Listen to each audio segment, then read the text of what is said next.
तो क्या समाजवादी पार्टी 2027 को लेकर अभी से ही बेहद संवेदनशील हो चुकी है, खास करके हिंदुओं और मुसलमान के वोटों का किसी सूरत में ध्रुवीकरण, कोई पोलराइजेशन ना हो? मुस्लिम इलाकों में खासकर मुस्लिम नेता किस तरीके से अपने लोगों को समझा रहे हैं?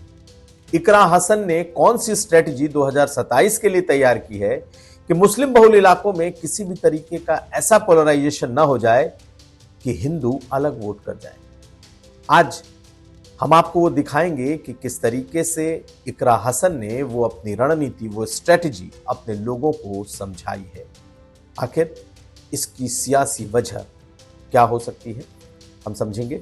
इसके अलावा ब्रजभूषण शरण सिंह ने क्यों कहा है कि हाँ वो मनुवादी हैं और उनके मनुवाद का आशय क्या है, ये भी समझेंगे। और आखिर में एक ऐसी पॉलिटिकल पार्टी जिसने जाटो समाज का प्रदेश अध्यक्ष नियुक्त किया है, कौन है वो और क्या है रणनीति, ये खबरें आज का यूपी में। नमस्कार, मैं हूं कुमार अभिषेक, आप देख रहे हैं यूपी तक। हम हाजिर हैं अपना न्यूज शो आज का यूपी।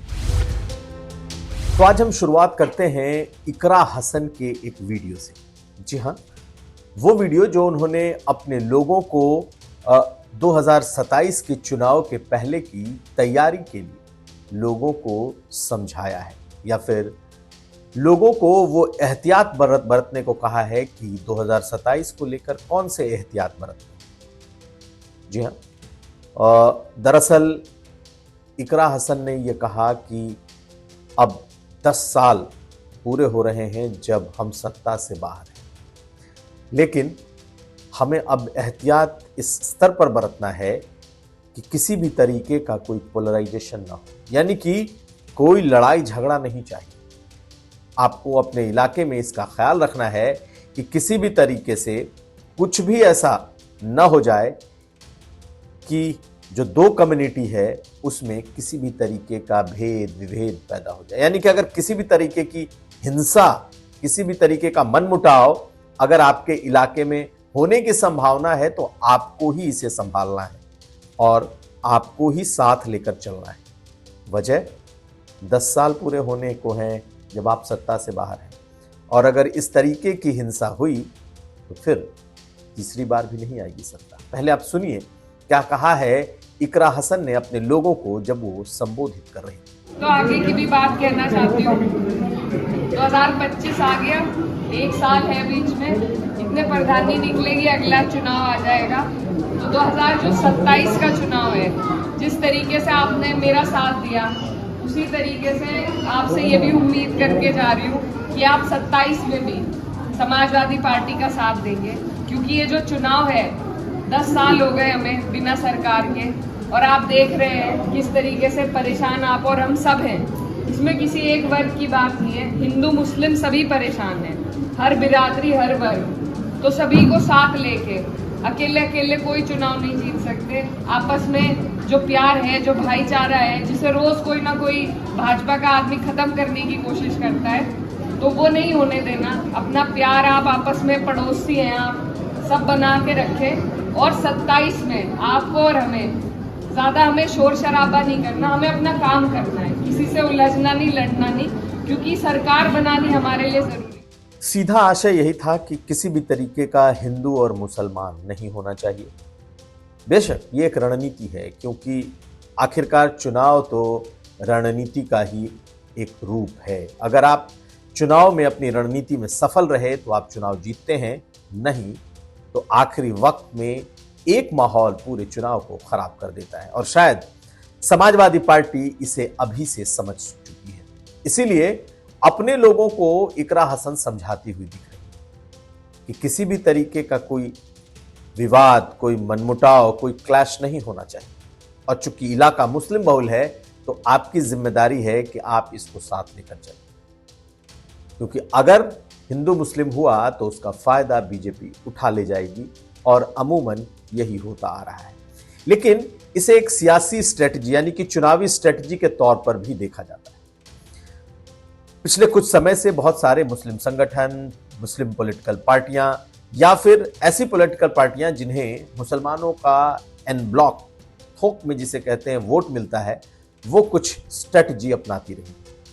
हमेशा से चुनाव के वक्त आखिरी दिन जब वोटिंग होती है तो बड़ी आसानी से ध्रुवीकरण हो जाता है। वजह लंबी लंबी कतारें मुस्लिम इलाकों में, बुर्का नशी महिलाओं का लंबी लाइनें, और ये एक ऐसी चीज होती है जो कि इलाके में बड़ी आसानी से ये फैला देती है कि मुसलमान तो बहुत बड़ी तादाद में वोट कर रहे हैं। तो पिछले कुछ चुनाव में हमने देखा कि किस तरीके से लोगों को ये समझाया गया कि भाई आप एक साथ इकट्ठे होकर सुबह सुबह लाइन न लगाएं, अपने टाइम पर आएं, सुबह 8 बजे से लेकर शाम के 5 बजे तक आप किसी भी वक्त आकर वोट करें, आपका वोट कोई और नहीं डालेगा।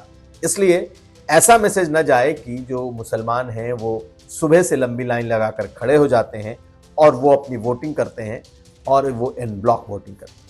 इससे बचने के लिए बहुत सारे उपाय किए गए, सुझाए गए। पिछले चुनाव में हमने देखा कि कैसे वो लाइनें कम हुई, बुर्का नशी महिलाएं कम दिखाई दी, यानी कि बुर्का को इलेक्शन के दिन अवॉइड करती हुई महिलाएं भी मिली। तो ये एक वो स्ट्रेटजी को सामने लाना था जिससे बीजेपी से लड़ा जा सकता है, और चुनाव के दिन में ये एहतियात बरतने की शुरुआत अभी से होनी शुरू हो गई है। जो भी मुस्लिम नेता हैं, खास करके मुस्लिम बहुल इलाकों में, वो अपने अपने तरीके से लोगों के बीच जाकर ये समझाने की कोशिश कर रहे हैं कि 10 साल हो गए, अगर 5 साल सत्ता से बाहर रहना है तो आप ये सब करो, और नहीं तो किसी सूरत में ये ध्रुवीकरण, ये पोलराइजेशन को रोको। यही है इस पूरे वीडियो का मकसद। तो इकरा हसन ने साफ साफ अपने लोगों को बता दिया है कि उन्हें 2 साल किस तरीके से एहतियात बरतना है, किस तरीके से अपने लोगों को साथ लेकर चलना है, और अपने इलाके में हिंदू और मुसलमानों के बीच जाकर हर तरह के क्लैश को, हर तरह के तनाव को टालना है, और तभी 27 में सत्ता मिलेगी। और अब बात ब्रजभूषण शरण सिंह की। जी हां, ब्रजभूषण शरण सिंह तो इसलिए चर्चा में है क्योंकि उनके ऊपर लगा पॉक्सो एक्ट खत्म हो गया है, यानी कि नाबालिग से यौन उत्पीड़न का जो मामला था वो खत्म हो गया। बेहद उत्साह से लबरेज ब्रजभूषण सिंह अब तमाम तरह के दावे कर रहे हैं, और एक दावा जो खूब वायरल हो रहा है, और जो बात उन्होंने मेरे साथ ही बातचीत के दौरान कही, यूपी तक से जब इंटरव्यू हुआ तो उन्होंने कहा कि हाँ वो मनुवादी हैं। यही नहीं, मनुस्मृति को भी उन्होंने एक ऐसी किताब बताया जो उस वक्त के हिसाब से तब वक्त की जरूरत थी, यानी कि आज से 1000-2000 साल पहले अगर एक मनुस्मृति के मुताबिक या मनुस्मृति के बताए हुए वर्ण व्यवस्था के मुताबिक समाज चल रहा था, तो उन्होंने उसकी उस वक्त की जरूरत के हिसाब से इसका समर्थन किया। यही नहीं, उन्होंने खुद कहा कि हाँ मैं मनुवादी हूं। अब ये वायरल भी हो रहा है।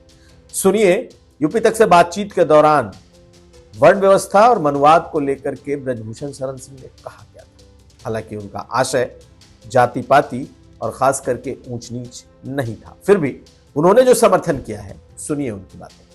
हम शुद्ध ईश्वरवादी आदमी हैं, शुद्ध ईश्वरवादी आदमी हैं, सिर्फ भाग्यवादी आदमी हैं, सिर्फ मनुवादी आदमी है। जो मनु की बात कर रहे थे, मनुवादी आदमी है। हम शुद्ध सनातन आदमी हैं।